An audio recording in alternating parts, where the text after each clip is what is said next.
അല്ല ഞമ്മള് ഗഫൂർഖാന്റെ money order ആയിരിക്കും. മണി ഓർഡർ അല്ല, കത്ത. അയ്യേ, മണി ഓർഡർ ഇല്ലേ? കത്ത്.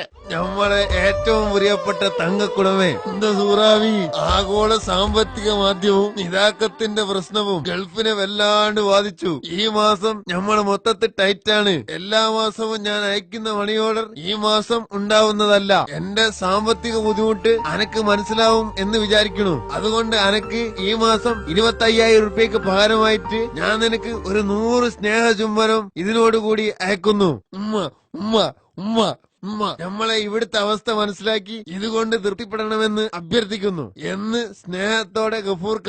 ഇത് വല്ലാത്തൊരു പണിയായിപ്പോയല്ലോ എന്റെ ഗഫൂർക്ക. ഇനിയിപ്പൊ നമ്മൾ ആ പാൽക്കാരനും പത്രക്കാരനൊക്കെ കാശ് എവിടുന്ന് എടുത്ത് കൊടുക്കും?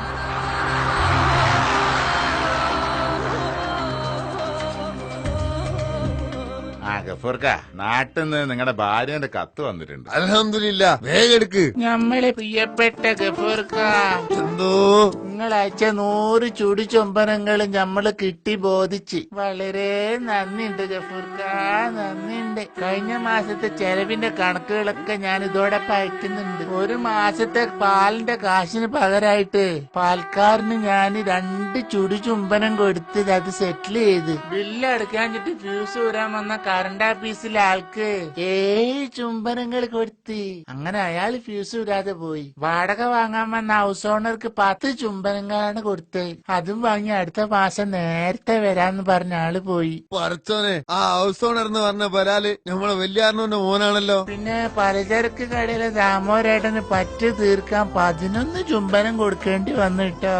നമ്മളെ ഫോണില് മിസ് കോൾ ഇടാൻ കൂടി ബാലൻസ് ഇല്ലാത്തോണ്ട് റീചാർജ് ചെയ്യണ മൊബൈൽ ഫോൺ ഷോപ്പിലെ ഷാപ്പിക്ക് ഒരു 20 ചുംബനം കൊടുത്ത്. പിന്നെ അവസാനായി ഈ കത്തയക്കാൻ സ്റ്റാമ്പിന് കാശില്ലാത്തത് കാരണം പോസ്റ്റ്മാനും കൊടുത്തൊരു 10 ചുംബനം. ഈ കത്ത് അവിടെ കിട്ടിക്കാണെന്ന് വിചാരിക്കുന്നു. ഗഫൂർക്ക് ടെൻഷൻ അടിക്കണ്ട.